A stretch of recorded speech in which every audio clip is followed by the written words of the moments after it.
কয়েকদিন ধরে ঝুমঝুম বৃষ্টি পড়তেছে। এই বৃষ্টির দিনে ভুনা খিচুড়ি খেতে কার না মন চায়। সাথে আছে 2 রকমের আচার। তৈরি করে নিলাম নরম তুলতুলে একটা পাউরুটি। হ্যালো এভরিওয়ান, আসসালামু আলাইকুম। কেমন আছেন সবাই? আশা করি সবাই অনেক ভালো আছেন। আলহামদুলিল্লাহ আমরাও ভালো আছি। নতুন একটা ব্লগ শুরু করতে যাচ্ছি, আশা করি ভালো লাগবে। তো আজকে একদম সকাল সকাল ঘুম থেকে উঠে গেছে। আজকে কয়েকদিন থেকে অনেক বৃষ্টি হচ্ছে, আজকে একটু রোদ উঠছে। তো এই তো সবাই ঘুম থেকে উঠে গেছে। এই যে বাসাটাকে ভালো করে ক্লিন করে নিলাম। আজকে আমাদের বাসায় গেস্ট আসবে আমার ছোটো বোনকে দেখার জন্য। তো আমি সব কিছু রেডি করে বাসাটাকে গোছগাছ করে নিলাম। এখন সবার জন্য নাস্তা তৈরি করব। আপনাদের ভাইয়া বাজার থেকে নুডলস এবং বিস্কিট নিয়ে আসছে। আমি এখন স্যুপ নুডলস তৈরি করে দেবো সবাইকে। আর এখানে কিছু ফ্রুটস আছে, ফ্রুটসগুলো কেটে দেব সবাইকে।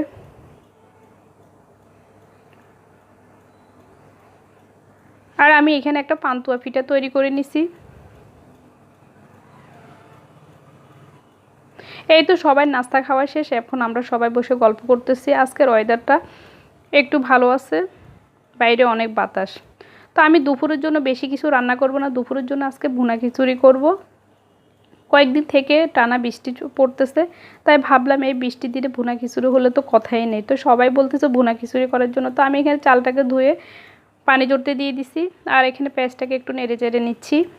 পেঁয়াজটা নেড়ে চেড়ে নেওয়ার পর এখন আমি এখানে দিয়ে দিব চালটা দিয়ে ভালো করে এখানে আমি নেড়ে চেড়ে নিব, ভালো করে এটাকে ভেজে নিব। চালটাকে একদম ভালো করে ভেজে ব্রাউন কালার করে নিব। আর বৃষ্টির দিনে ভুনা খিচুড়িটা সবার এমনিই পছন্দ। বৃষ্টি না হলেও এই খিচুড়িটা আমরা সবাই এমনি তৈরি করে খাই। সাথে আছে আবার এখানে 2 ধরনের আচার। তো আমি এখানে দিয়েছি আদা রসুন পেস্ট, দারচিনি, এলাচ, তেজপাতা। আর এখানে দিয়েছি হালকা একটু হলুদ দিয়ে ভালো করে এটাকে আমি চালটাকে ভেজে নিচ্ছি। ভেজে নেওয়ার পরে এখানে আমি মাংস অ্যাড করব। তো এই যে আমি মাংসটা আগে রান্না করে ফ্রিজে রেখে দিয়েছি, এখন একটু গরম করে চালের সাথে মিশিয়ে নিব। তো ননস্টিক পাতিলে হচ্ছে না, তো আমি বড় একটা সিলভারের পাতিতে এখন আমি রান্না করতেছি। এইটা যেন জড়ে হয়। তো আমি এখানে মাংসটা এখন দিয়ে দিব। মাংসটা দিয়ে ভালো করে এখানে আমি পোলাওর সাথে মিশিয়ে নিব।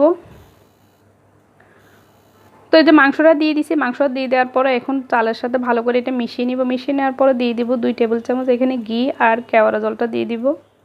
দিয়ে আমি এখানে দমে দিয়ে দিব। মাশাআল্লাহ চালটাও একদম জড়ো হয়েছে, আর খিচুড়িটা খেতেও খুব টেস্ট হয়েছে।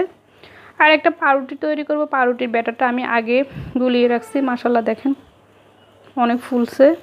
তো এখন আমি এটা একটা মোল্ডে দিয়ে দিব।